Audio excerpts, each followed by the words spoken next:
Friends, welcome to my YouTube channel super fast academy. तो दोस्तों, आज मैं आप लोगों को ऑब्जेक्टिव सीरीज का वीवीआई सेशन का दूसरा वीडियो अपलोड करने जा रहा हूं। तो चलिए दोस्तों, अगर आप पहला वीडियो नहीं देखे हैं तो ऊपर आई बटन में इसका लिंक दिया हुआ है, पहला वीडियो जाकर वहां से देख लें। तो दोस्तों, आज हम चैप्टर अल्टरनेट करेंट यानी प्रत्यावर्ती धारा का कुछ ऑब्जेक्टिव तथा थियोरेटिकल क्वेश्चन को समझेंगे। तो चलिए दोस्तों, वीडियो को शुरू करते हैं। तो दोस्तों,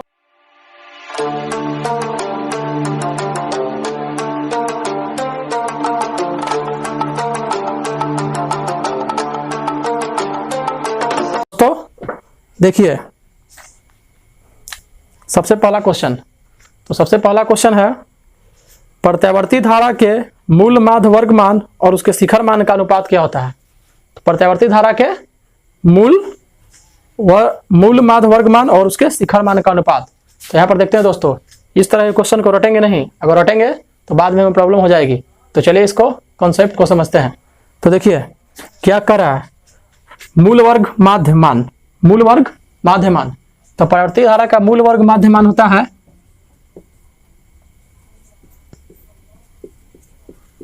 मूल वर्ग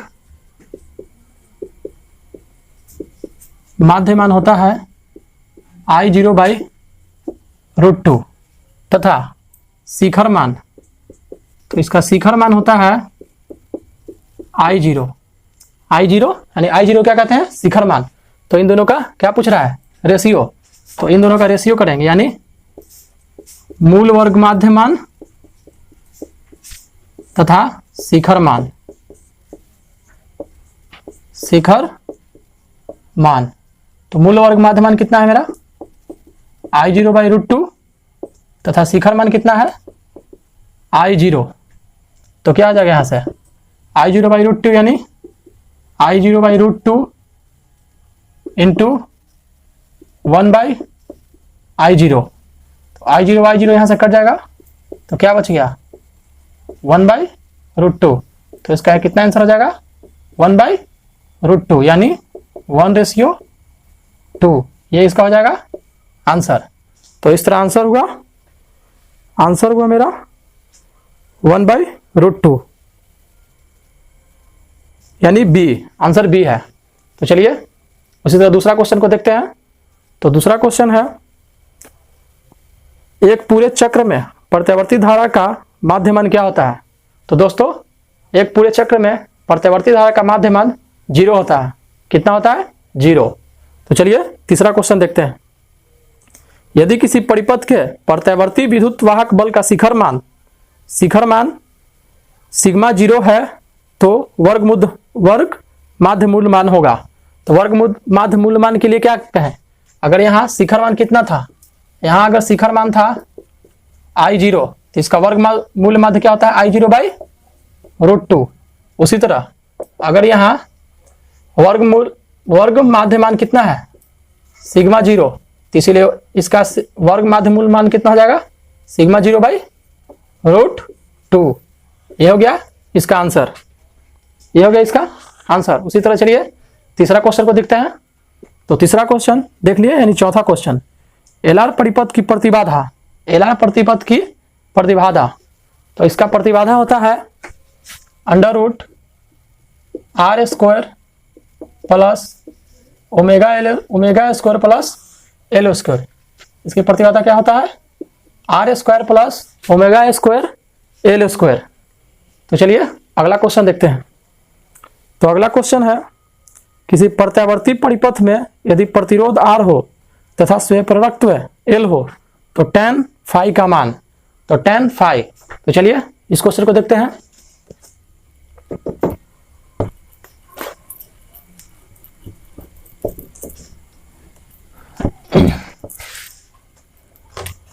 क्या पूछ रहा है, tan phi का मान। तो देखिए यहाँ पर tan theta equal to formula होता है, tan phi equal to formula होता है XL/R, XL/R। तो देखिए यहाँ पर XL, तो XL क्या है, प्रतिघात यानी प्रेरणीय प्रतिघात। तो प्रेरणीय प्रतिघात का मान कितना होता है ω/L/R। तो ये हो गया इसका आंसर, यानी ओमेगा एल बाई आर, तो इसका आंसर हो गया सी। उसी तरह चलिए छठा क्वेश्चन को देखते हैं। तो छठा क्वेश्चन है प्रतिघात का मात्रक। तो प्रतिघात का मात्रक हम पढ़ चुके हैं, क्या होता है? तो प्रतिघात का मात्रक होता है ओम। चलिए उसी तरह आगे देखते हैं। अगला क्वेश्चन, धारतीय प्रतिघात का मात्रक। धारतीय प्रतिघात का मात्रक, तो प्रतिघात किसी प्रकार का, जैसे प्रेरणीय प्रतिघात हो या धारतीय प्रतिघात हो, सभी का मात्रक क्या होता है? ओम। तो इसका भी आंसर कितना होगा? ओम। चलिए उसी तरह दूसरा क्वेश्चन देखते हैं। दूसरा क्वेश्चन मान लीजिए, तो अगला क्वेश्चन है प्रत्यावर्ती धारा का शिखर मान तथा वर्गमूल औसत वर्ग मान का अनुपात होता है। यानी इसमें पहले क्या आ गया? पहले आ गया शिखर मान। तो पहले शिखर मान को लिखेंगे। तो शिखर मान कितना होता है? तो शिखर मान होता है I0 और वर्ग माध्यमूल कितना होता है? I0 by √2। तो इन दोनों का क्या पूछ रहा है? रेशियो। तो I0 अपॉन I0 बाई √2। तो यहां से क्या हो जाएगा? I0 into √2 by I0। तो I0 से I0 कट गया, तो आंसर कितना हो जाएगा? √2। तो इन दोनों का रेशियो कितना हो गया? √2। कुछ नहीं है तो यहाँ पर मन से 1 दे सकते हैं, यानी √2:1। इसका आंसर हो गया √2:1। उसी तरह चलिए अगला क्वेश्चन देखते हैं। तो अगला क्वेश्चन है एक प्रत्यावर्ती विद्युत धारा का समीकरण। प्रत्यावर्ती विद्युत धारा का समीकरण दिया हुआ है। तो देखिए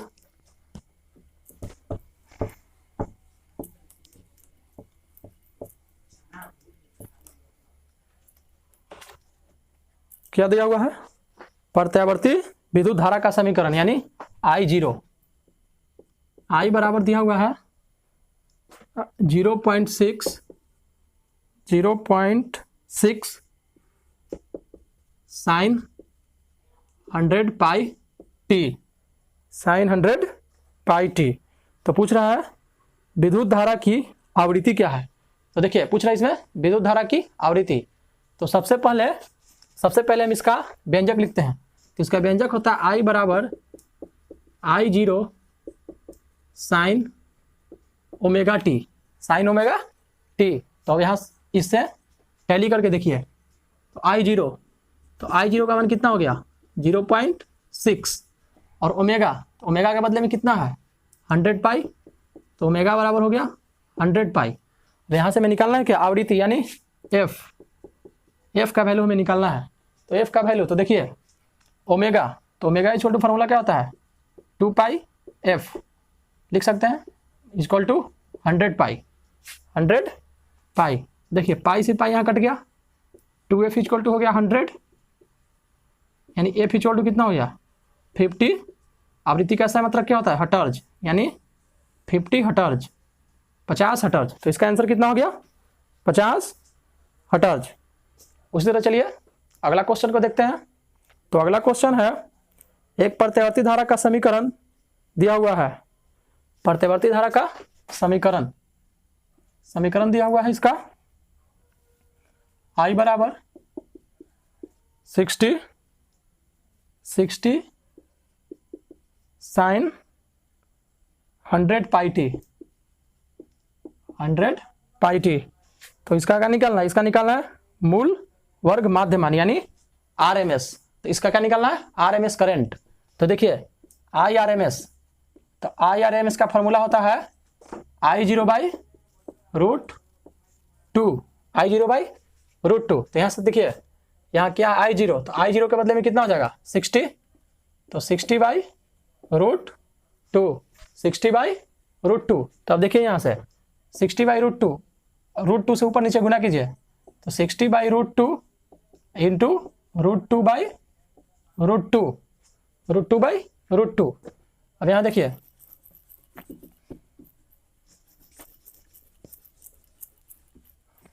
तो कितना हो जाएगा? 60√2 अपॉन √2 इंटू 2 यानी 2। तो 2 से कितना मरतबे में कट जाएगा? 30 मरतबे में। तो इसका आंसर कितना हो गया? 30√2। तो इसका आंसर हो गया 30√2। तो चलिए उसी प्रकार दूसरा क्वेश्चन को देखते हैं। तो दूसरा क्वेश्चन है एलसीआर परिपथ में धारा। तो एलसीआर परिपथ में धारा, तो एलसीआर परिपथ में धारा होता है आवृत्ति पर निर्भर करते हुए वोल्टेज से आगे या पीछे। इसका आंसर हो जाएगा सी। तो चलिए उसी तरह दूसरा क्वेश्चन देखते हैं। दूसरा क्वेश्चन है एलसीआर परिपथ में अनुनाद की स्थिति में कोणीय आवृत्ति का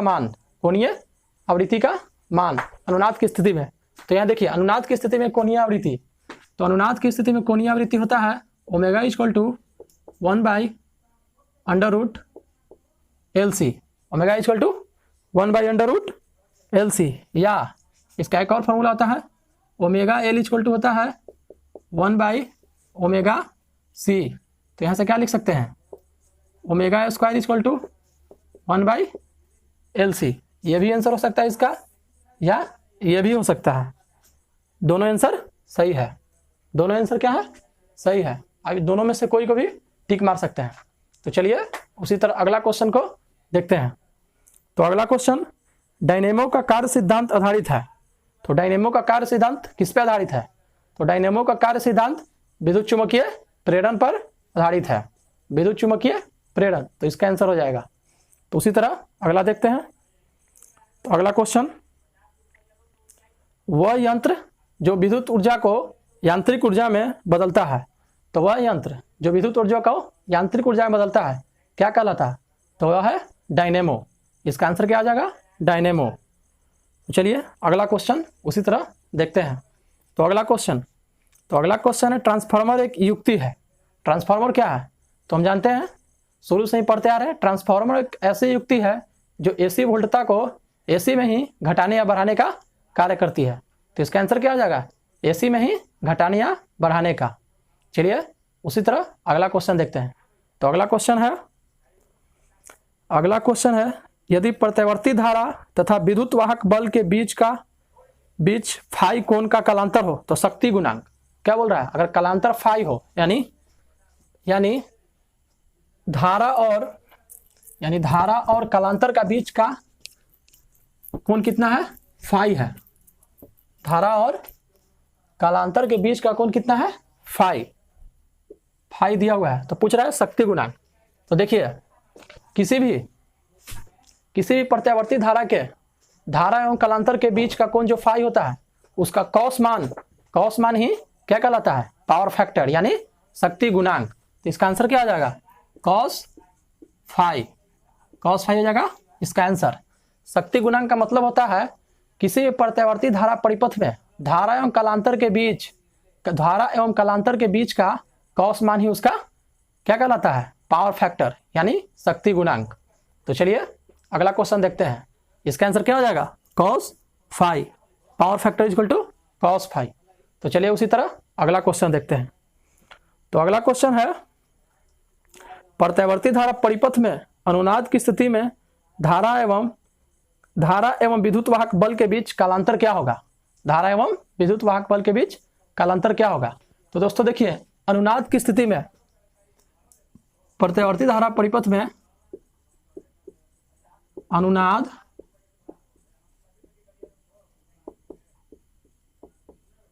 अनुनाद की स्थिति में जो पावर फैक्टर होता है यानी कॉस फाई कितना होता है? 1। कॉस फाई 1 होता है। तो देखिए तो अनुनाद की स्थिति में अगर पावर फैक्टर का मान अनुनाद की स्थिति में पावर फैक्टर का मान 1 होता है तो इसीलिए इनके बीच का कालांतर क्या होगा? बीच का कालांतर हो जाएगा 0। बीच का कालांतर कितना हो जाएगा? 0। क्योंकि कॉस फाई है। कॉस कितना लिखेंगे? कॉस 0, तभी तो कॉस 0 का मान 1 होगा। तो कॉस 0, तो कॉस से कॉस कट गया यानी फाई इक्वल टू 0 डिग्री। तो इनके बीच का एंगल क्या हो जाएगा? 0 डिग्री। तो इसका आंसर क्या हो गया? 0। तो चलिए अगला क्वेश्चन देखते हैं। अगला क्वेश्चन है प्रत्यावर्ती धारा परिपथ में यदि धारा एवं वोल्टेज के बीच कालांतर फाई हो तो वाटहीन घटक। तो अभी क्या पूछ रहा है? वाटहीन घटक। तो अगर वाटहीन घटक पूछ रहा है तो क्या हो जाएगा आंसर? आई साइन थीटा। वाटहीन घटक कितना होता है? आई साइन थीटा। आई साइन थीटा। अगला क्वेश्चन देखते हैं। तो उसी तरह अगला क्वेश्चन, एलसीआर परिपथ में ऊर्जा का क्षय होता है। एलसीआर परिपथ में ऊर्जा का क्षय होता है जब क्या उपस्थित हो, प्रतिरोध। प्रतिरोध की स्थिति में एलसीआर परिपथ में ऊर्जा का क्षय होता है, तो इसका क्या आंसर हो जाएगा, प्रतिरोध। चलिए अगला क्वेश्चन को देखते हैं। तो अगला क्वेश्चन है, किसी एसी परिपथ में एल बराबर दिया हुआ है पाई इनवर्स, यानी क्या दिया है, स्वपरावर्तव। तो चलिए इस न्यूमेरिकल को देखते हैं।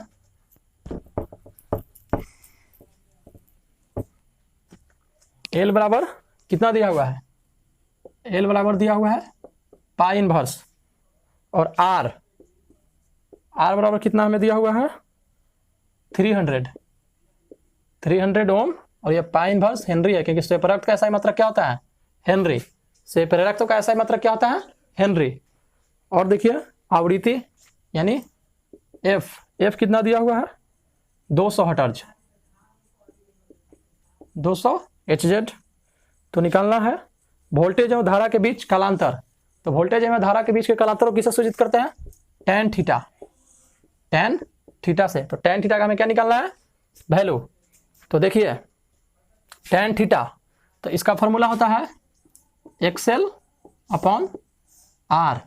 XL अपॉन R क्यों लिखे, क्योंकि इसमें देखिए L क्या है, L है एक प्रेरणीय प्रतिघात, तो इसलिए हम यहाँ XL लिखे। अगर धारतीय प्रतिघात रहता तो क्या लिखते हैं, XC, लेकिन यहाँ प्रेरणीय प्रतिघात है इसलिए हम यहाँ XL लिखे।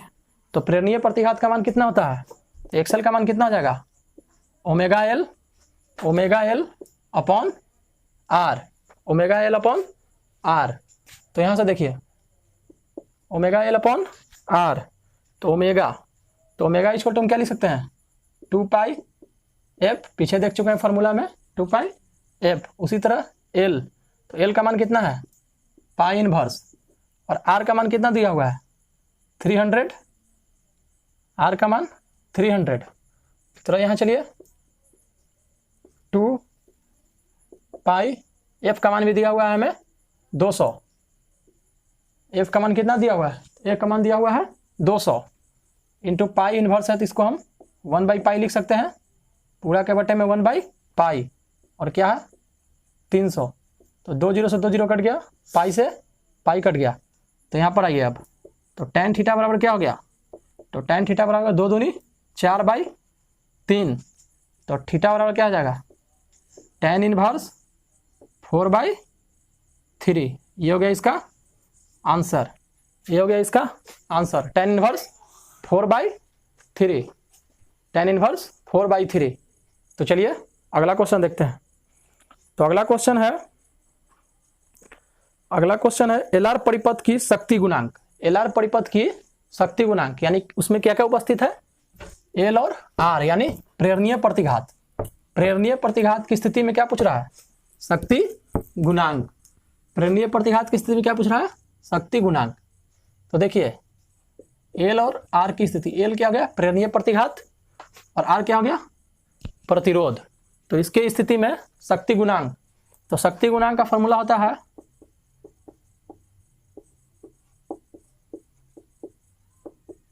शक्ति गुणांक का फॉर्मूला होता है R upon Z, R upon Z. तो देखिए R अपॉन जेड, तो इसका प्रतिरोध कितना देगा R, और जेड का मतलब क्या होता है प्रतिबाधा, जेड का मतलब क्या होता है प्रतिबाधा। तो पीछे हम क्वेश्चन में प्रतिबाधा का फॉर्मूला क्या देखे थे, एक्सेल परिपथ में प्रेरणीय प्रतिघात का प्रतिबाधा √R² प्लस ω² L², ये हो जाएगा इसका आंसर, R² प्लस ω² L², ये हो जाएगा शक्ति गुणांक। शक्ति गुणांक का फॉर्मूला होता है R/Z, जहाँ R प्रतिरोध है तथा Z को क्या कहते हैं प्रतिबाधा यानी इम्पीडेंस, इंग्लिश में से क्या कहते हैं इम्पीडेंस। तो प्रेरणीय प्रतिघात का प्रतिबाधा हम क्या पढ़े √R² प्लस ω² L², तो इसका आंसर हो जाएगा। तो चलिए अगला क्वेश्चन देखते हैं। तो अगला क्वेश्चन है, यदि किसी प्रत्यावर्ती धारा परिपथ की वास्तविक शक्ति और आभासी शक्ति क्रमशः PT और PA है, तो शक्ति गुणांक। तो देखिए शक्ति गुणांक पूछ रहा है, फिर से यहाँ क्या पूछ दिया शक्ति गुणांक, शक्ति गुणांक। तो शक्ति गुणांक क्या होता है? वास्तविक शक्ति बटे आभासी शक्ति। क्या होगा? वास्तविक शक्ति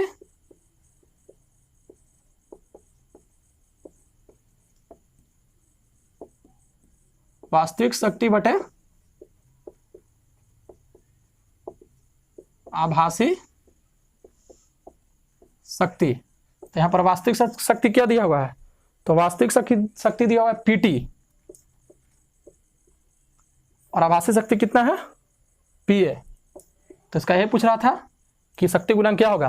तो शक्ति गुणांक का फॉर्मूला यहां पर लग जाएगा वास्तविक शक्ति बटे आभासी शक्ति, और वास्तविक शक्ति हमें दिया हुआ था PT क्वेश्चन में, और आभासी शक्ति दिया हुआ था क्या? PA।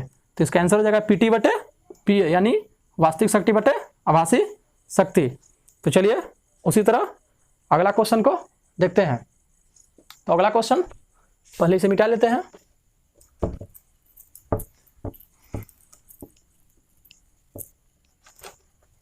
तो अगला क्वेश्चन है किसी LCR सर्किट यानी LCR परिपथ में दिया हुआ है L बराबर 8 हेनरी, यानी स्वयंपरक्त 8 हेनरी। स्वयंपरक्त का ऐसा मतलब क्या होता है? हेनरी। इसे भी याद रख ले, ये बोर्ड एग्जाम में हर साल कभी कभी पूछ लिया जाता है। तो इसका स्वयंपरक्त का ऐसा मात्रक क्या होता है? हेनरी। इसे शॉर्ट में L से सूचित करते हैं, इसे ही कहते हैं स्वयंपरक्त। तो देखिए L बराबर दिया हुआ है 8 हेनरी, और C बराबर दिया हुआ है 0.5 माइक्रोफेराड, 0.5 माइक्रोफेराड। C यहाँ क्या है? धारिता। C यहाँ क्या है? धारिता। और देखिए R बराबर दिया हुआ है 100 ओम, R बराबर 100 ओम। तो निकालना यहाँ पर परिपथ की अनुनादी आवृत्ति यानी F का मान, F का वैल्यू यहाँ पर हमें अनुनादी आवृत्ति यानी F का वैल्यू को निकालना है। तो देखिए एक फार्मूला होता है ओमेगा इक्वल टू 1/√LC। ये होता है अनुनाद की स्थिति में कोणीय आवृत्ति का मान। यहाँ ओमेगा क्या है? अभी कोणीय आवृत्ति है, ये आवृत्ति नहीं, ये कोणीय आवृत्ति है। तो हमें निकालना क्या है? आवृत्ति। तो देखिए ओमेगा इक्वल टू होता है 1/√LC। तो यहाँ पर आइए तो ओमेगा के बदले हम क्या लिख सकते हैं? 2πf, जैसा कि पीछे देख चुके हैं। 1/√LC, 1/√LC। तो चलिए थोड़ा ऊपर आ जाइए। तो 2πf, 2π फ्रीक्वेंसी निकालना है। तो जो कहता है इसे छोड़ दीजिए, 1/√LC। तो L का मान कितना है? 0.5 माइक्रोफेराड। तो माइक्रोफेराड है तो इसे फेराड बदलने के लिए तो 1 माइक्रो इक्वल टू कितना होता है? 10 का power minus 6। 1 microfarad, 1 micro equal to होता है 10 का पावर -6 है। तो देखिए इसे पहले इतने ही बदलेंगे फेराड में। तो 0.5 कितना लिखेंगे? इंटू 10 का पावर -6 इंटू C। तो C का मान कितना दिया हुआ है?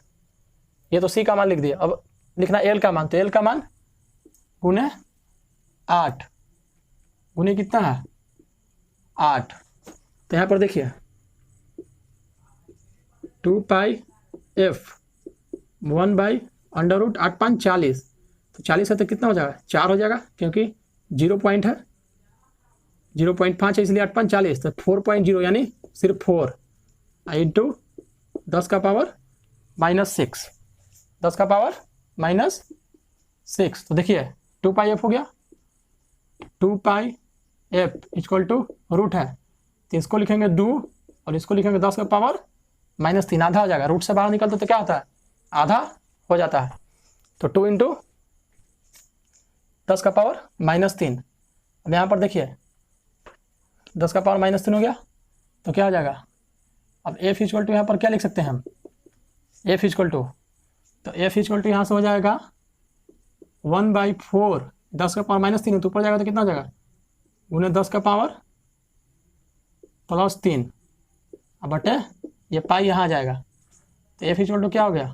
10 का पावर 3, 10 का पावर 3 कितना होता है? 1000, यानी 1000 बटे 4 पाई। अब 4 से जो काटेंगे तो 4 से कितना मर 25 मरते में कट जाएगा, यानी 250 बटे पाई। तो इसका क्या गया आंसर 250 बटे पाई। ये हो गया इसका आंसर 250 बटे पाई। इस तरह के न्यूमेरिकल को बना लीजिएगा दोस्तों। अगर रटेंगे तो बाद में प्रॉब्लम हो जाएगा। इस तरह क्वेश्चन के कॉन्सेप्ट को समझे, क्या कॉन्सेप्ट को। तो चलिए अगला क्वेश्चन को देखते हैं। तो अगला क्वेश्चन है यदि 1 माइक्रोफेराड एक आवेशित संधारित्र 10 मिली हेनरी के आदर्श प्रेरित के सिरों के बीच जोड़ा जाए तो आवेशों के दोलन की कोणीय आवृत्ति। अब इसमें क्या पूछ रहा है, कोणीय आवृत्ति यानी ओमेगा पूछ रहा है। इसमें ओमेगा, तो इसमें पूछ रहा है कोणीय आवृत्ति यानी ओमेगा के वैल्यू। तो देखिए अभी फॉर्मूला क्या बताया ओमेगा का, तो ओमेगा का अभी फॉर्मूला क्या बताया, omega is equal to formula 1/√LC। Omega जहाँ क्या है, ओमेगा है कोणीय आवृत्ति। ओमेगा है कोणीय आवृत्ति। तो देखिए इसमें दिया हुआ है सी छोटू क्या दिया हुआ है 1 माइक्रोफेराड। तो इसको फेराड में बदलेंगे तो क्या आ जाएगा 1 × 10 के पावर -6। ये हो गया सी का मान। इसी तरह एल का मान, तो ए का मान कितना है, तो एल का मान दिया 10 मिली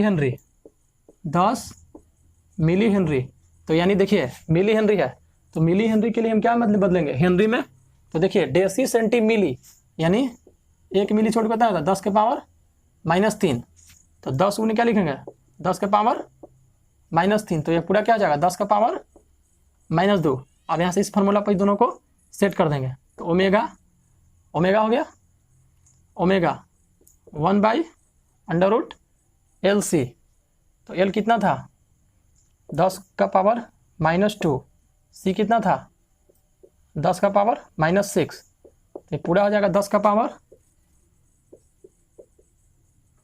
-8, 10 का पावर -8 हो जाएगा। अब रूट से बाहर निकला तो कितना हो जाएगा 10 का पावर -4, क्योंकि रूट से बाहर निकलता है तो मान क्या हो जाता है आधा।